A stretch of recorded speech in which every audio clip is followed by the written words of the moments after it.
आदिवासी आमदारांनी आज मंत्रालयामध्ये आंदोलन केलं। मंत्रालयाच्या सुरक्षा जाळीवर उड्या मारत आमदारांनी आंदोलन केलंय। नरहरी झिरवळ यांच्यासह आमदार थेट सुरक्षा जाळीवर उतरल्याचं पाहायला मिळालं। देवेंद्र फडणवीसांसोबतच्या बैठकीमध्ये तोडगा न निघाल्यानं आमदार आक्रमक झाले। धनगर समाजाच्या एसटी मधून आरक्षणाला आमदारांचा विरोध आहे, तर आंदोलक आमदारांना पोलिसांनी आता सुखरूपपणे बाहेर काढलंय। सुरक्षा जाळीवरून बाहेर काढल्यानंतर आमदारांनी मंत्रालयामध्येच ठिय्या मांडलेला आहे।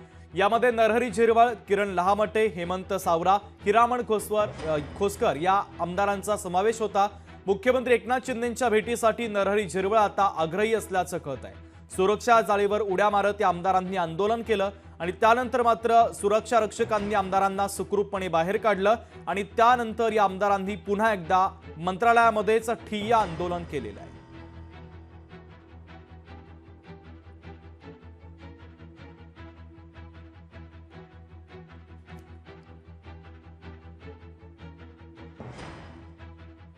तर या संदर्भातला अधिकचा तपशील आपण ग्राफिक्सच्या माध्यमातून पाहूयात।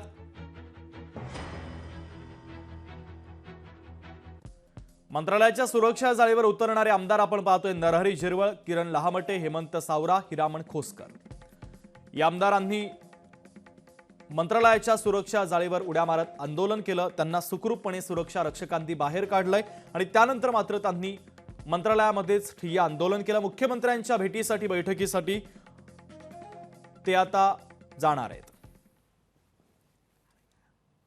या संदर्भात काही राजकीय प्रतिक्रिया येतात त्या देखील आपण पाहूयात।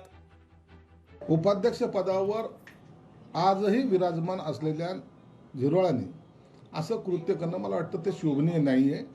कार्यकर्त्यांनी जर केलं असेल तर ते एक वेगळा भाग असू शकतो, पण पदाधिकाऱ्यांनी असं करणं हे योग्य नाही आहे। त्यांच्या मागण्याचा निश्चित सरकार विचार करत आहे। आपणही त्यांनी सुद्धा आता मंत्रिमंडळाची बैठक जेव्हा संपेल त्यांनी मुख्यमंत्र्यांशी भेटावं। मुख्यमंत्री त्यांना आवर्जून भेटतात हे त्यांना सुद्धा कल्पना आहे। म्हणून झालेला प्रकार हा आज सर्व महाराष्ट्रामध्ये जो दिसतोय आपल्या चॅनलच्या माध्यमातून, त्या प्रकाराला योग्य म्हणावं की अयोग्य म्हणावं याबाबत लोकांमध्ये संभ्रम निर्माण होतो आणि मग असे कृत्य करू नये असं माझं वैयक्तिक मत आहे। मला असं वाटतं मुख्यमंत्री आणि उपमुख्यमंत्री या विषयाला हाताळण्यासाठी सक्षम आहे आणि नक्कीच ते या विषयाला ज्या पद्धतीनं न्याय द्यायला पाहिजे ते देतील असा मला विश्वास आहे। निवडणुका लक्षात घेऊन अशी आंदोलन करतात, खरं तर विधिमंडळामध्ये सुद्धा आपण बघतो आणि मला वाटतं की असं आंदोलन हे करण्याची आवश्यकता नाही। आणि एकनाथ शिंदेजी, देवेंद्रजी, अजितदादा हे तीनही नेते आदिवासीच्या संरक्षणासाठी, म्हणूनच आपल्याला माहिती आहे की एनडीए सरकारने सुद्धा राष्ट्रपती पदावर 75 वर्षानंतर आमच्या आदिवासी बहिणीला राष्ट्रपती या पदावर सन्मान देत आत्मसन्मान आणि आत्मविश्वास वाढवण्याचं काम केलं।